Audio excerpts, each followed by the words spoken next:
All right, what's up, Proform family? Today we're going to be doing one of our first presentations, and today we're going to talk about shin splints and basically how we can try to mitigate or prevent them. And I'm gonna give y'all an exercise that you can use to, help with that.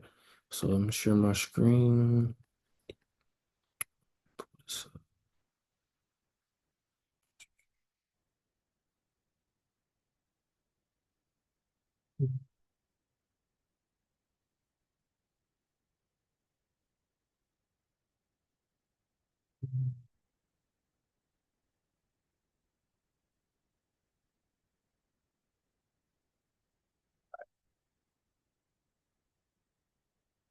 So today, all right.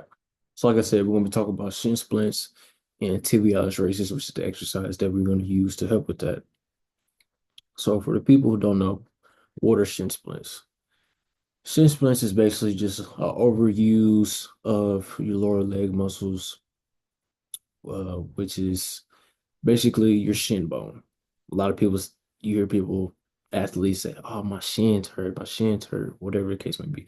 Those are shin splints, and those are basically caused from a multitude of things, mainly overuse, poor ankle mobility, weaker lower legs, and a sudden spike in training. So let's say you haven't been training, and all of a sudden you try to go run 5 miles or you start lifting heavy or whatever, you don't progress your way into it, your body's not really ready to manage that stress and that load. So then that's how you end up with shin splints. You can see the diagram. This is about the area of pain where you would feel it at. So why they happen. So you have shin muscles, and I'm not gonna get sciencey with y'all. I'm gonna keep it really simple. You have shin muscles.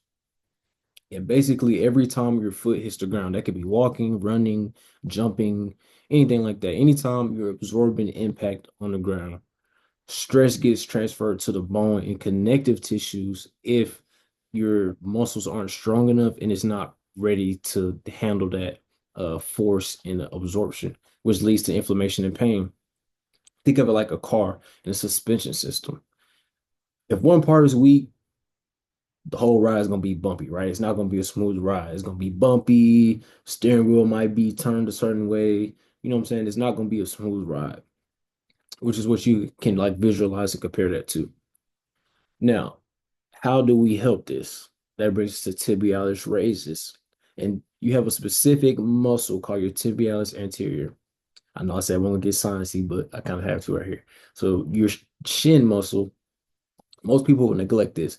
How many people do you know are like, yeah, I'm gonna work on my shin muscles? Like, it's not something you hear somebody say per se all the time, right? So strengthening that specific muscle actually helps ankle control and it helps you absorb impact when your foot hits the ground. And this is actually one of the best prehab and rehab moves for shin splint and also for knee health, which is really important for people or athletes now or former athletes that normally deal with a lot of knee pain and shin splints and just a lot of pain in the lower leg in general because over time those muscles you use them all the time. You use them every single day. You walk every single day. And athletes, you run and lift and jump every single day, right? So you're gonna constantly be using these muscles. So it only makes sense to actually strengthen them.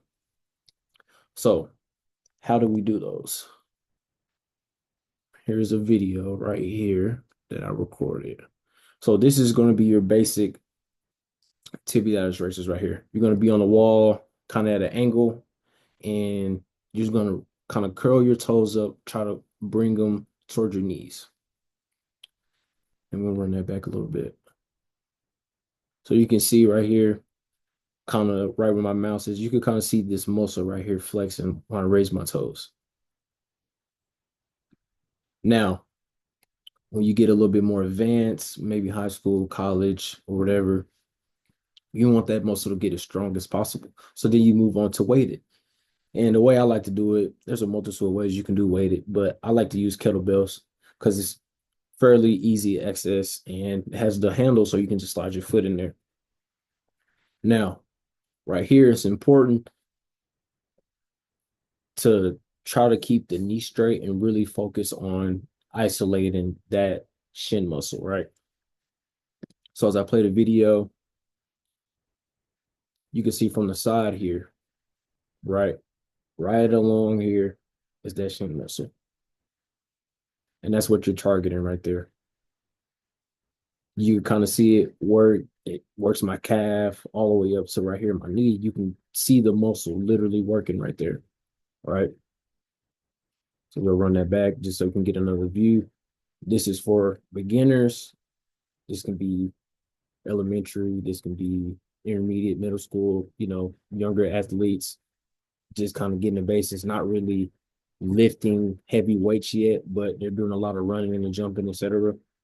This is for guys who are, you know, doing a lot more explosive workouts, and they're, building a lot of power, a lot of strength, uh, which is high school, college, even pro level athletes. This is when you want to kind of move more to weight because you want to strengthen that muscle, right? You want to get a lot of reps in, and the weight is going to help that muscle get stronger. So back to this. So when you do them, you could do these 3 or 4 times a week, especially if you're running or leg day. Like I said, you want to start body weight, then progress to weighted. You improve, like I said earlier, your shin and ankle stability, your jumping mechanics. You'll even improve your transfer or working on transfer and power, right? So imagine you buying a Lamborghini, right? All this horsepower, all this firepower, super fast car, but it don't have no tires, right? You have all that horsepower for what? For nothing, right?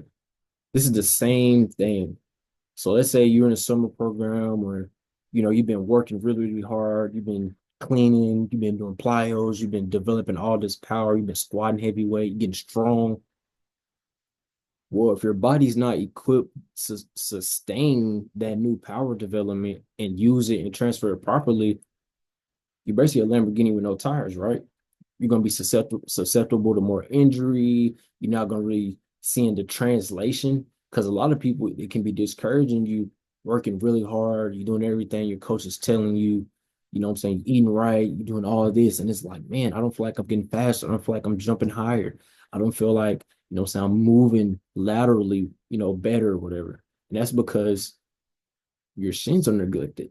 You can have all that power, but if your lower legs can't sustain and absorb that power and transfer it properly, it's basically all for nothing, right? So that's kind of why it's important to get to those. Now, if you've been having shin splint problems and you want to stay ahead of them, or basically, if you have them, do these. If you want to stay ahead of them and prevent them, do these. These are absolute game changers. And you always want to build from the ground up. And you want to build from the ground up because, like I said earlier, you walk every day. Your feet, you use your feet, your lower body every single day. Like you go to Walmart using your lower body. You know what I'm saying? You walk downstairs to get something to eat, use your lower body. You stand up and sit down in a chair, lower body. So you have to really start from the ground up. Strong feet and shins will lead to fewer injuries and better performance. And every athlete can use this: track, baseball, mainly track jumpers specifically. They have a lot of problems, triple jumpers, long jumpers, because they're literally jumping and absorbing and producing a lot of force. So you really need to get good with these. And then basketball players too. You run and jump at different angles. You literally run and jump pretty much the entire game.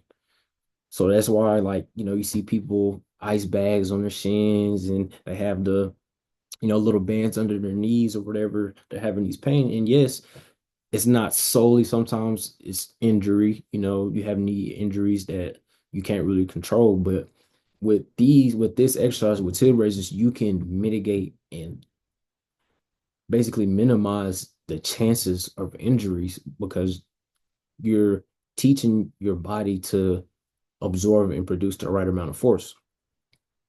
So that's all I got for y'all today. And I'm gonna be doing more of these, as we go. Talk about injury prevention. We'll get into some nutrition stuff. We'll talk about myths and other exercises that you can use. This, all type of information. And if you have anything that you want me to cover, or if you have any questions about this specifically, feel free to leave a comment. And I really hope that this can help a lot of people with this knowledge. I hope that some of you guys actually apply this.